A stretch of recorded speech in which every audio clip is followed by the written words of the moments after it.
Muy buenos días, queridos hermanos y hermanas. Está usted sintonizando Bendita Eucaristía Radio 1680 AM desde la ciudad de Fresno, California. Soy su servidor, el Padre Jorge Robles, de aquí de esta diócesis, y estamos sirviendo en una bonita comunidad en el pueblo de Los Numerales que nos encontramos, es en la parte del credo. El credo, como ustedes ya saben, está dividido en cuatro, yo diría, cuatro grandes secciones. Creo en Dios Padre, creo en Dios Hijo, creo en el Espíritu Santo, Señor y Dador de vida.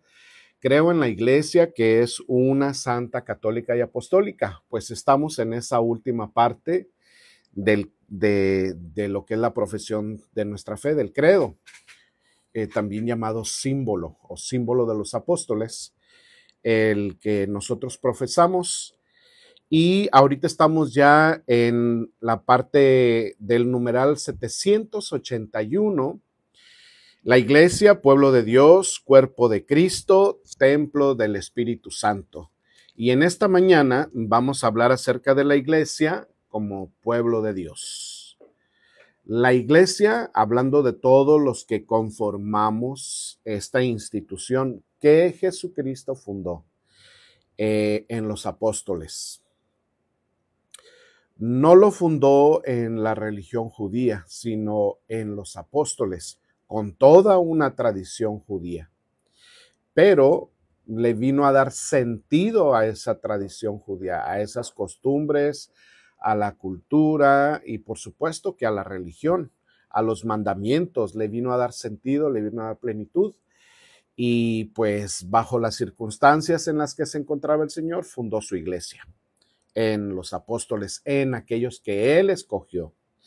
Entonces, estamos hablando ya el día de hoy acerca de la Iglesia, pueblo de Dios, y vamos a ver lo que nos dice el catecismo, porque pues el magisterio, ¿quién mejor que el magisterio de la Iglesia nos enseñe acerca de la Iglesia que Cristo fundó y nos enseñe acerca de lo que la palabra de Dios, de aquellos en quien Cristo fundó y que a través de ellos el Espíritu Santo habló en la iglesia naciente? Pues el Señor siguió hablando, siguió manifestándose a través de aquellos en donde Él fundó su iglesia. Y pues el magisterio nos dice y el catecismo nos dice que en todo tiempo y lugar ha sido grato a Dios el que le teme y practica la justicia. Sin embargo, quiso santificar y salvar a los hombres, no individualmente y aislados, sin conexión entre sí, sino hacer de ellos un pueblo para que le conociera de verdad y sirviera con una vida santa. Eligió pues a Israel para pueblo suyo, hizo una alianza con él y lo fue educando poco a poco. Le fue revelando su persona y su plan, revelando su persona y su plan a lo largo de su historia. Y lo fue santificando. Todo esto, sin embargo, sucedió como preparación y fe, sino según el Espíritu.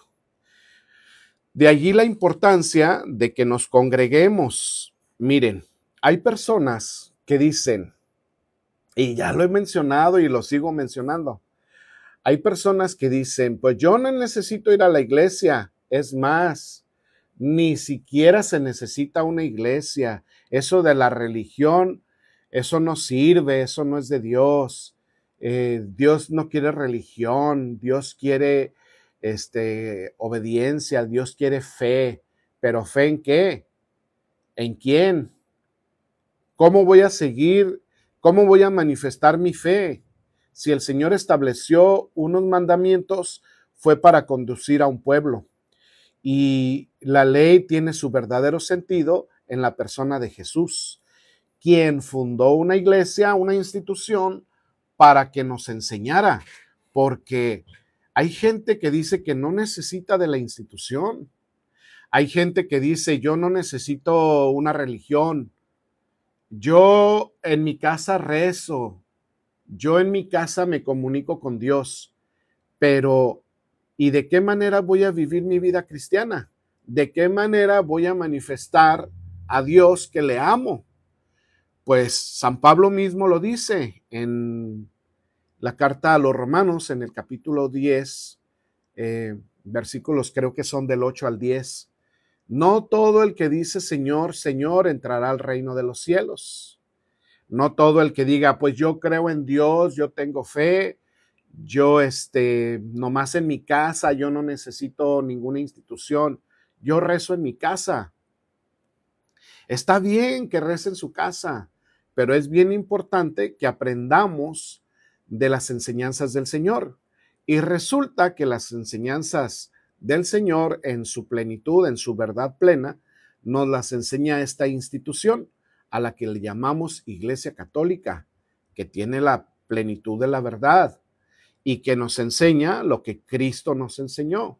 Él mismo lo dijo, nadie va al Padre si no es a través de mí. Nadie. Y él dejó una institución. Miren, yo una vez pregunté, ¿por qué Jesús, por qué el Señor, siendo Dios, nuestro Señor Jesucristo, por qué siendo Dios no se quedó, no sé, unos 10, 15 años trabajando en el ministerio? Estaba joven, fuerte, sabio, poderoso, atraía masas. Nadie me quita la vida, yo la doy. O sea, él tiene autoridad hasta para dar la vida. ¿Por qué no se quedó, en vez de 3 años de ministerio que creemos que hizo, por qué no se quedó 10, 15? Así a lo mejor hubiera instituido a los apóstoles mucho más sabios, con más sabiduría y con más fuerza. Más solidez en la iglesia, más firmeza en la iglesia que él había fundado. ¿Por qué no se quedó más años? ¿Y por qué se limitó nada más al pueblo de Israel? De todas maneras, al final de cuentas, Dios decidió extenderse más allá de las fronteras de Israel. A través de San Pablo y de los mismos apóstoles, se fue mucho más allá. Se fundaron comunidades, se fundaron iglesias, pues en aquel tiempo, en tiempos de la iglesia naciente en Jerusalén, que creemos que ahí se inició en Pentecostés, también a la par, poquitos años después, se empezaron a surgir otras comunidades fuertes, grandes, poderosas en la influencia del evangelio. Por ejemplo, está la iglesia de Mesopotamia, la iglesia de Antioquía, la de Jerusalén, por supuesto, la de Alejandría en África, al norte de África, y también la iglesia de Roma, que es donde terminaron su misión de evangelizadores Pedro y Pablo y algunos otros fieles seguidores del Señor. Pero estas comunidades que les acabo de mencionar fueron grandes y fuertes, porque los mismos apóstoles se encargaron de esparcir la palabra de Dios. Y San Pablo, pues ustedes ya saben, el Señor lo toca en el capítulo 9 del libro de los Hechos de los Apóstoles, y me parece que en el capítulo 20 o 22, no recuerdo, vuelve a testificar San Pablo acerca de su experiencia con el Señor, y pues el Señor lo envía a predicar, y él es considerado y llamado el apóstol de los gentiles. No necesariamente de los judíos, pero su misión apostólica fue esparcir la palabra de Dios en todas partes, en Grecia y en todo lo que se conocía, pues el Mediterráneo, y terminó en Roma. Ahí es donde murió decapitado. También se cree que murió en los tiempos o días en que Pedro murió. Pedro murió crucificado y Pablo murió decapitado. Pablo pudiera haber sido castigado con la pena de muerte de la cruz, pero como era ciudadano romano, a él lo decapitaron. Pedro no era ciudadano romano, así es que él le dieron una muerte, podemos decir, de las más crueles, agonizantes, dolorosas. Pero el punto aquí es que terminaron ambos pilares fuertes de la iglesia, terminaron en Roma. Y de allí de Pedro se dio la sucesión. Pues ya saben, Mateo 16, 18, tú eres Pedro y sobre esta piedra edificaré mi iglesia y las fuerzas del infierno no prevalecerán sobre ella. A lo largo de la historia se ha querido derrumbar, han querido destruir, han querido apagar desde el principio, los judíos quisieron acabar con los apóstoles. Acuérdense de Natanael, pues era el maestro de Pablo, no Natanael, era otro personaje judío también, creo que era miembro del Sanedrín. Les dijo, cálmense, porque si esto es de Dios, pues va a seguir, pero ¿y qué tal si estamos peleando contra la voluntad de Dios? Si no es de Dios, esto se acabará, pero ¿y si es de Dios? Esto va a seguir. Y pues el resto del Sanedrín y de los judíos, de los líderes, pues no hicieron mucho caso a lo que dijo este hombre. Pero la iglesia fue perseguida desde el principio y hasta la actualidad. E incluso hasta la mayoría de los grupos protestantes que surgieron de la iglesia católica misma, la mayoría a quien atacan no es a otro grupo protestante, a la iglesia católica. Pero Jesús lo ha dicho, son 2000 años que han querido destruirla y aquí sigue, fuerte, perseverante, animosa, con el poder y la presencia del Espíritu Santo, con el poder y la presencia de Jesús Eucaristía, Jesús vivo. El corazón de la iglesia es la Eucaristía. Él late, Él palpita en el centro de la iglesia. Nosotros nos congregamos como comunidad, nosotros somos la iglesia y en el centro quien nos mantiene vivos, latentes, es la Sagrada Eucaristía, la comunión. El Santísimo está allí, lo tenemos en el sagrario. Eso es algo maravilloso. Jesús está vivo y es real y está presente en medio de la iglesia. A muchos no les gustará, muchos creerán, muchos no creerán, pero Él está allí. No depende de si crees o no crees. Él está y Él es. Y ahí está. Y nosotros nos reunimos y nos congregamos en torno a la Eucaristía. Habrá gente que diga, yo les mencioné ahorita, yo no necesito de la institución, yo no necesito de la iglesia. Pues si Jesús Eucaristía está allí, ¿cómo lo puedes rechazar? ¿Cómo vamos a rechazar a Jesús que nos viene y nos alimenta? En el desierto, cuando iban cruzando el desierto, el pueblo de Dios, el Señor les dio el maná para alimentarlos en esa travesía que iban rumbo a la tierra prometida. El Señor se encargó de ellos y estuvo con ellos todo el tiempo. Y en los momentos más difíciles hubo prodigios, hubo milagros y allí estuvo presente porque Dios tenía un plan para el pueblo de Israel, establecer su pueblo, formarse un pueblo de ahí. Y en el hambre el Señor les dio el maná. Fue algo grande, milagroso y tenía algo sobrenatural, pero era nada más la sombra de lo que vendría después. Ahora nosotros no vamos hacia la tierra prometida del pueblo de Israel, vamos hacia la tierra prometida que nos dio el Padre, la tierra prometida del cielo, y tenemos que atravesar un desierto, un valle de lágrimas, a veces de dolor, de luchas, pero ahí está Jesús Eucaristía. El Señor ya no nos da el maná como en el desierto, sino nos da el pan de vida. Él, Jesús, dijo, yo soy el pan de vida. Vuestros padres comieron de ese pan y murieron.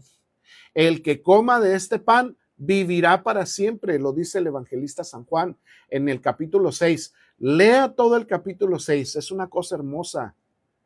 Toda una teología que desarrolló San Juan alrededor de la Eucaristía.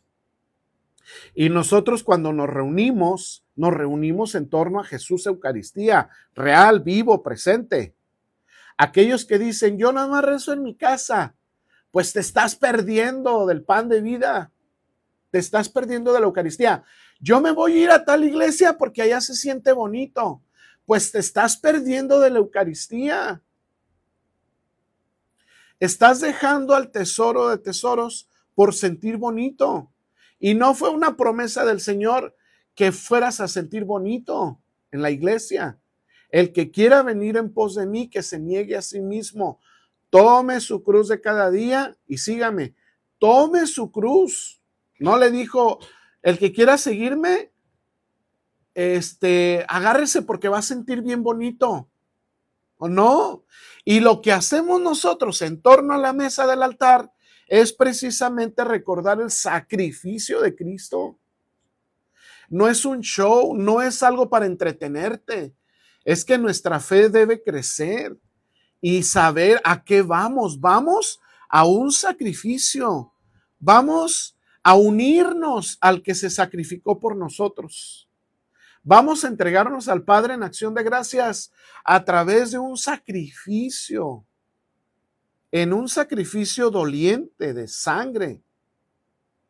Y pues yo no entiendo, pero lo que pasa es que no entendemos qué significa la Santa Eucaristía, qué significa la Santa Misa, y por eso ponemos 1000 excusas para no asistir. Y la iglesia pues es esa comunidad que se congrega en torno al altar. Y en la Eucaristía les voy a explicar, les voy a decir 4 momentos o 4 modos muy importantes a través de los cuales nosotros tenemos un encuentro con Cristo. No así aquellos que no van, o que dicen yo rezo en mi casa, o que dicen yo voy cuando me nace, o que dicen yo no voy porque ahí hay puros hipócritas.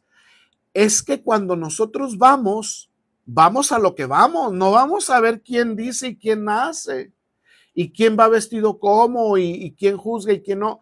Yo no debería de ir a todas esas cosas. Si yo voy a la iglesia, voy con un objetivo, encontrarme con Jesús vivo. Esa es la razón de reunirme en la iglesia. Todo lo demás son tentaciones del maligno, que no quiere que vayas, que quiere que te quedes en tu casa, que te aísles. Y Dios no nos hizo seres aislados. Antropológicamente hablando, psicológicamente hablando, somos seres sociales. Y también para congregarnos delante de Dios, el Señor aquí nos enseña el catecismo que no nos vamos a salvar solos, que tenemos que congregarnos. Ahí es donde está la prueba. Pues qué fácil, yo me encierro y solito pero dice la palabra de Dios, si tú dices que amas a Dios y no amas a tu hermano, eres un mentiroso. Así es de que yo tengo que manifestar mi fe. Yo tengo que comprobar mi fe a Dios, no a mí, ni a mi hermano, ni a nadie, a Dios. Tenemos que probar nuestra fe en el trato con los demás, en la relación con los demás, en la convivencia con los demás. Bueno, no en el juicio, porque juzgamos. Y es uno de los pretextos para no asistir. Entonces, nos congregamos y allí en la congregación, en la iglesia, yo diría que hay 4 modos de encontrarnos con Jesús. Y lo voy a poner de menor, por así decir, de menor valor a mayor, o de menor importancia a mayor importancia. Todos son importantes porque todos son un encuentro con Cristo. Pero ahorita les explico lo que quiero decir. En primer lugar, nos congregamos porque nosotros somos la iglesia. Tú eres la iglesia, yo soy la iglesia, somos la iglesia del Señor, como dice el cantito. Nos congregamos y en esa congregación, en ese hermano y hermana que está a tu lado, allí nos encontramos a Cristo. El Señor está en tu hermana y en tu hermano que se congrega. Entonces, un primer modo de encontrarnos con Jesús es a través de tu hermano y de tu hermana. Aunque a veces te cueste mucho trabajo, pero allí en el hermano y en la hermana está Cristo Jesús. Una vez Jesús les dijo a sus apóstoles, en el Evangelio de San Mateo y en muchas otras partes, pero voy a citar una cita, a dar una cita. Mateo capítulo 25, versículos 31 en adelante. Tuve hambre y me diste de comer, tuve sed y me diste de beber, estuve hambriento, sediento y pues me asististe, ¿verdad? Enfermo o en la cárcel y me visitaste. Y el Señor dice ahí algo muy importante. Todo lo que le hicieron a uno de estos pequeños, me lo hicieron a mí. Quiere decir que en esas personas y en todo ser humano se encuentra el Señor.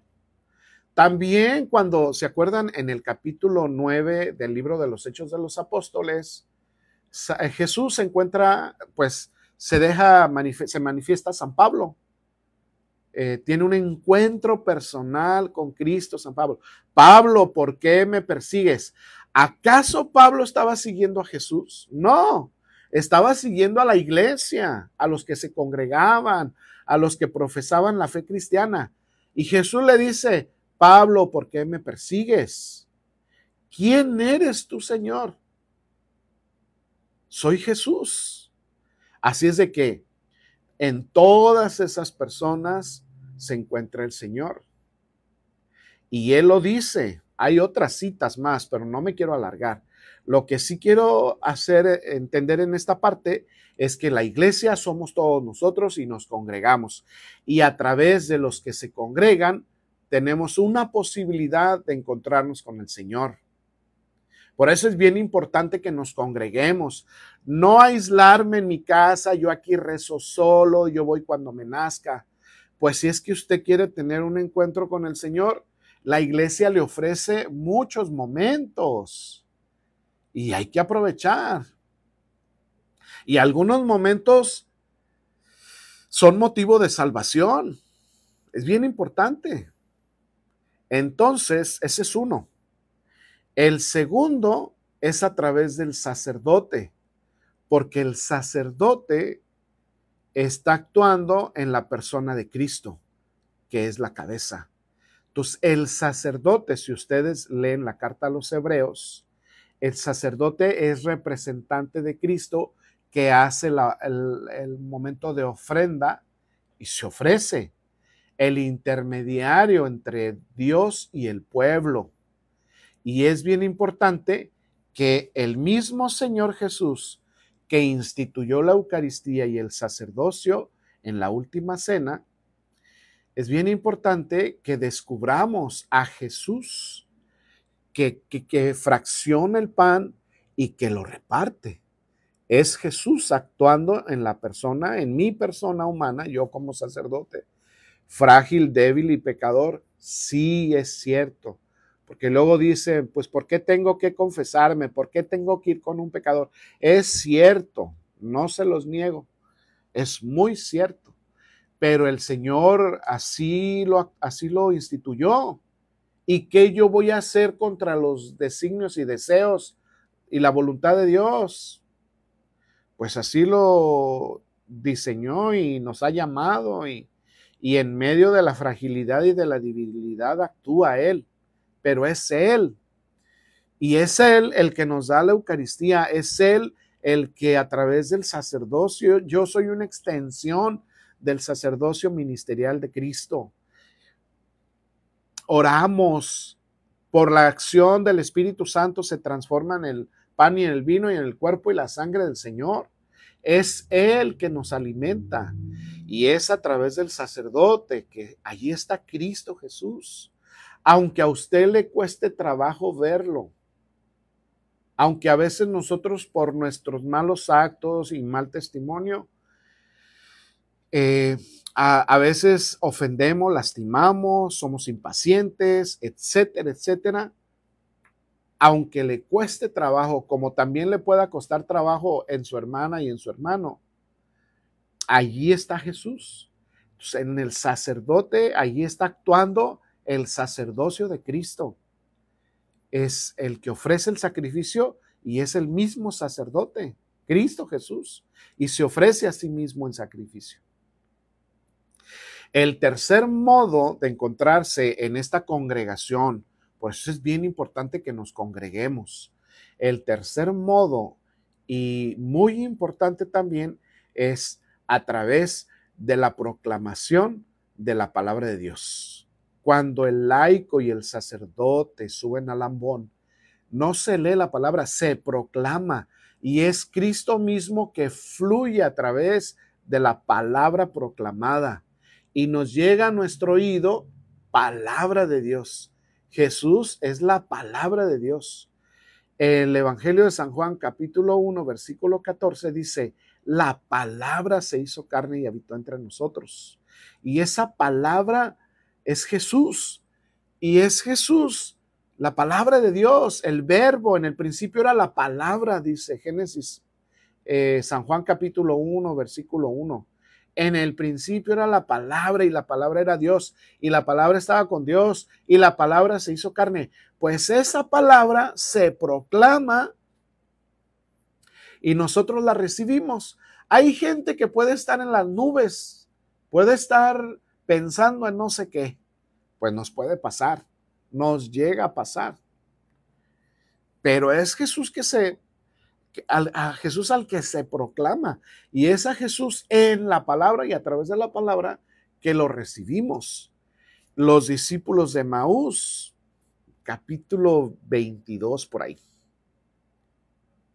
iban caminando y Jesús se les hace presente y no lo reconocieron, y Jesús les empieza a hablar de las escrituras, les habla de la palabra, les proclama la palabra a estos dos discípulos. Y no sabían que era Él, pero sentían un fuego y un ardor en su corazón. La palabra es viva y eficaz, dice San Pablo. Es como una espada de dos filos que atraviesa hasta los tuétanos, hasta adentro, y transforma. Pero hay que poner atentos oídos a la voz del Señor y permitirle que nos transforme. Su palabra es Él.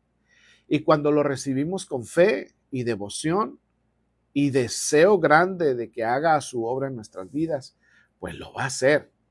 Pero si estamos en la luna y estamos juzgando y criticando y distraídos y no sé qué, pues nuestro corazón no va a estar en la mejor disposición. Pero allí tenemos un encuentro con Jesús, la palabra. Esa palabra que desde el principio en el Génesis fue creadora. Hágase la luz con la pura palabra. Y San Pablo lo dice, que todo fue creado por Él y para Él. Todo fue creado por la palabra y para la palabra. Todo fue creado por Cristo y para Cristo. El Padre pronunció palabra y todo fue creado. Después al ser humano fue algo muy particular y muy especial y diferente. Hagamos al hombre a nuestra imagen y semejanza. Y ahí estuvo la intervención trinitaria. Hagamos es más de uno. Allí Dios nos crea al hombre y a la mujer. Y dice la palabra de Dios que fuimos creados a su imagen y semejanza. Somos de Dios, le pertenecemos a Dios y nos congregamos para tener ese encuentro con el Señor y seguir nuestra peregrinación por este mundo, que no es nada fácil. No es nada fácil. Hay días de gozo. Bueno, no es nada fácil si de veras realmente nos decidimos seguir al Señor. Porque hay gente que usted puede decir, no, esa gente le va re bien y que no sé qué, y que son gente mala, ¿y por qué le va tan bien? Son abusivos, ¿y por qué les va tan bien? ¿Por qué Dios no hace algo?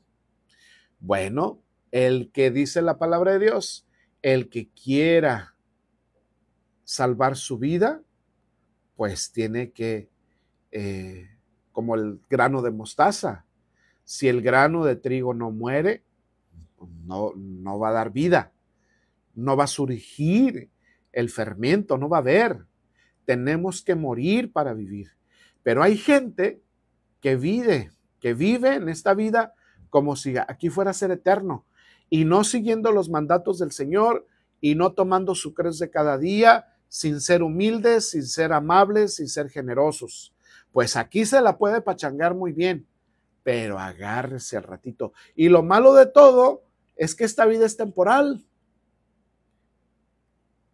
¿Cuántos años le gustan? ¿40, 50, 90, 100? Y después, agárrese. Por eso es bien importante renunciar. ¿Para qué me sirve ganar al mundo entero si me pierdo a mí mismo? ¿De qué me sirve? Estamos nosotros evaluando. A esa persona le va muy bien y son malos. Estamos evaluando nada más lo terrenal. Espérese a la vida eterna. Hay que evaluarlo todo. Y la consecuencia de esta vida, allá la veremos. La consecuencia, eternamente. Y es bien importante que nos congreguemos en el Señor, la comunidad, para encontrarnos a través de los demás, para tener un encuentro con el Señor, Cristo sacerdote, que ofrece el sacrificio y se ofrece a sí mismo, el encuentro con la palabra de Dios, y lo más grande, o sea, la forma, la manifestación más grande de la presencia de Jesús, de Dios, en medio de nosotros, es la Eucaristía, el modo real y presente, vivo en su carne, su sangre, su alma, su divinidad. Si yo amo a alguien, me encantaría estar con esa persona que yo amo. Si yo amo a alguien, los novios, cuando son novios, 1, 2 de la mañana, pueden estar y sin decir nada, en el teléfono, nomás se oye, nomás ya los respirados, o hasta se echan sus ronquidillos, pues. Pero el estar con esa persona es un gran deseo y es un gozo y es una cosa, una sensación maravillosa, la que provoca el amor. Estar con alguien a quien se ama es algo maravilloso. No quisiéramos que se acabara, que pasaran horas y horas y horas, no importa. Y eso es en el teléfono. Quisieran estar ahí pegados en vivo y a todo color. Pues si amamos al Señor, yo creo y creemos que realmente está presente en la Eucaristía, allí estaríamos recibiéndolo. Está real, vivo, presente. No es lo mismo estar por el celular con el Señor a estar delante de Él cara a cara. No es lo mismo. Y hasta la misma palabra de Dios dice, pues, Jesús en la Eucaristía está como velado. Todo esto que vivimos de las cosas de Dios, dice San Pablo, son como la sombra de lo que realmente viviremos. Vivimos el banquete de la Eucaristía, pero es nada más una prueba de lo que viviremos en el cielo. Estaremos en el banquete eterno, en la fiesta eterna, en el gozo eterno. Y vale la pena, pues, el sacrificio, vale la pena sufrir, vale la pena renunciar a las cosas que vayan contrarias al Señor, a las cosas que vayan contrarias a la voluntad de Dios, a sus mandamientos. Vale la pena sufrir porque el premio es grande. Si creemos que el premio será grande, entonces lucharemos. ¿Para qué me sirve ganar el mundo entero si me pierdo a mí mismo? Y por eso Jesús fundó su iglesia para transmitirnos su enseñanza. Ha fundado su iglesia para que nos congreguemos, para que oremos juntos los unos por los otros, para que ofrezcamos juntos el sacrificio sin mancha de Jesús Eucaristía, para que vivamos, nos alimentemos y podamos seguir en este valle, en este desierto, hasta que el Señor nos llame a la tierra prometida que es el cielo. Pues es importante reunirnos y congregarnos. La iglesia es una bendición. El congregarnos es un tesoro. Y bueno, pues vamos a ver lo que nos dice el catecismo. Volvemos en el numeral 782. Las características del pueblo de Dios. El pueblo de Dios, y estamos hablando, me imagino, ¿verdad? Va a hablar tanto el pueblo judío, porque ese era el pueblo de Dios, como nosotros ahora todos los bautizados pasamos a ser el nuevo pueblo de Dios, todos los bautizados en Cristo, en la Santísima Trinidad. Bueno, vamos a ver lo que nos dice nuestra Madre la Iglesia.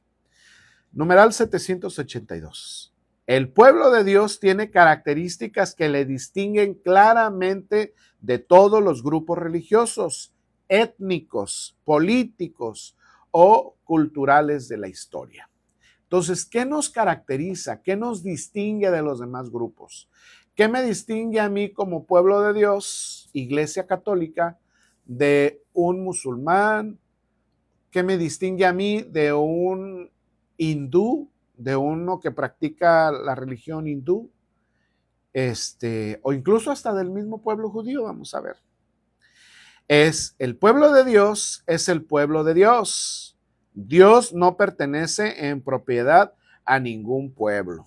Más bien el pueblo le pertenece a él. Pero él ha adquirido para sí un pueblo de aquellos que antes no eran un pueblo. Una raza elegida, un sacerdocio real, una nación santa. Primera de Pedro, capítulo 2, versículo 9. También el pueblo de Dios se caracteriza porque se llega a ser miembro de este cuerpo no por el nacimiento físico, sino por el nacimiento de arriba, del agua y del espíritu. Juan capítulo 3, versículo 3. Es decir, por la fe en Cristo y por el bautismo, lo que les decía. Este pueblo tiene por cabeza a Jesucristo, el ungido, el Mesías, porque la misma unción, el Espíritu Santo, fluye desde la cabeza del cuerpo, que es el pueblo mesiánico. La cabeza del cuerpo es Cristo. Nosotros llamamos a esta comunidad, a esta iglesia, que es miembro del cuerpo místico de Cristo. Todos los bautizados, el pueblo de Dios, formamos un solo cuerpo, el cuerpo de Cristo, donde Jesús es la cabeza. Y desde allí fluye la presencia del Espíritu Santo. Bueno, también tiene la identidad, este pueblo, es la dignidad y la libertad de los hijos de Dios, en cuyos corazones habita el Espíritu Santo como un templo. Lo dice la Lumen Gentium en el numeral 9.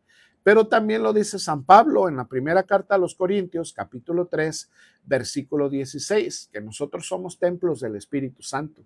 También en la segunda de Corintios, capítulo 3, también, o versículo 3 o versículo 6, pero en la segunda de Corintios, también San Pablo habla sobre el templo que somos nosotros, la importancia que tiene, porque el Espíritu Santo habita en nosotros. Y el Espíritu Santo habita en nosotros por el bautismo. Otra de las características, su ley es el mandamiento nuevo. Amar como Cristo mismo nos amó. Juan capítulo 13, versículo 34. Esa es la ley nueva. La ley del Espíritu Santo, Romanos 8:2, Gálatas capítulo 5, versículo 25. Es amar con el poder del Espíritu Santo y en el Espíritu Santo. Otra de las cosas que nos caracteriza al pueblo de Dios, o nos debería de caracterizar, ¿verdad? Porque hay algunas personas que Dios guarde el hora. Dice uno, mi mamá cuando éramos niños nos decía, pues éramos traviesos y decía, muchachos, parece que traes el alma de Judas. El alma de Judas ha de haber sido un alma muy inquieta. Pero pues un modo de decir que somos relajos, desastrosos, desagradables. Pero un cristiano lleno del Espíritu Santo, que habita el Espíritu Santo en él, lo debe mostrar y lo debe manifestar. Debemos ser signos de la presencia viva del Señor. Somos iglesia y deberíamos. Su misión, otra de las características de la iglesia, su misión es ser sal de la tierra y luz del mundo. Mateo 5:13.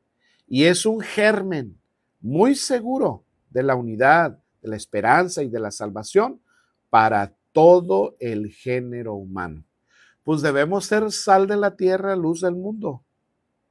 No oscuridad, como dicen a veces, candil de la calle. ¿Y qué es lo que sigue? Oscuridad en tu casa. Porque de veras, hay veces somos candil en la calle. Uy, qué buena gente. Qué buena gente es. No, hombre, tienes un hermano bien buena gente. O los esposos en la calle quieren mostrar algo, pero en la casa agárrense porque, ay, qué buena gente son. Y si supieras. Como dice el dicho, ¿verdad? Vive con Andrés un mes y sabrás quién es. No hay como vivir con las personas para darnos cuenta. Caras vemos, corazones no sabemos. Entonces, pues, no todo el que dice Señor, Señor, sino es el verdaderamente mostrar la presencia de Dios. Y tenemos que ser luz. Tenemos que ser luz, dar testimonio y no antitestimonio. Tenemos que ser sal, dar sabor a la vida. Es servir a los demás, es ayudar a los demás, asistir a los demás en sus necesidades. Pues si no, ¿qué sentido tiene, verdad? Y eso es algo que nos ha mandado el Señor y que no es cosa fácil, no lo es, pero a eso estamos llamados, a darle sabor cristiano a la vida y lejos de hacer caer a alguien en el mal, es ayudarlo a hacer el bien o a acarrearlo al bien. En la escuela, ¿cuántos jóvenes no acarrean hacia el mal a otros, induciéndoles al pecado, induciéndoles a la maldad? Pues estamos llamados a hacer luz en medio de la oscuridad. Y vaya que es difícil. Ser luz en medio de la oscuridad es bien difícil. Y alrededor nuestro puede haber alguien muy oscuro, con envidias, con celos, con cosas. Y esas personas pueden tener mucho celo, recelo y a querer hacer el mal. No soportan la luz, no soportan la luz. Entonces, y nosotros tenemos que ser luz en medio de la oscuridad y tener sabiduría y pedir la sabiduría al Señor para poder atraer a esas almas a la luz. Y tenemos que apoyarnos en nuestra comunidad para atraer a esas personas a la luz. Y tenemos que ser sal y darle sabor. Pues es lo que nos pide aquí el Señor, lo que nos manda, ser sal y ser luz. Y eso es lo que nos debe caracterizar, porque hay algunas personas que parecen el mismo chamuco allí. Sí, habemos de todo, pero pues necesitamos buscar al Señor, no nos queda otra. San Pedro dijo, Señor, ¿a dónde vamos? Ahí solo tú tienes palabras de vida, pero si me aparto yo tantito de él, como cuando caminó por la tempestad, se volteó, vio la tempestad, vio el mar, vio las olas y se apartó su mirada del Señor y empezó a hundirse. Nos apartamos tantito y nos hundimos.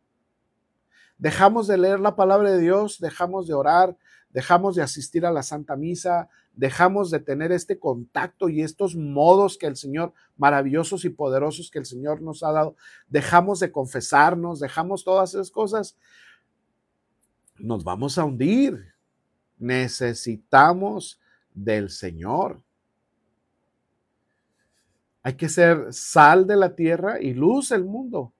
Pero ¿cómo puedo ser yo luz? Tengo que estar conectado al Señor. Si me desconecto del Señor, yo seré como una lámpara. Si me desconectan del enchufe de la luz, pues me voy a apagar. Me voy a apagar. Necesito estar bien conectado. ¿Qué es lo que te conecta a ti a Dios? ¿Qué haces?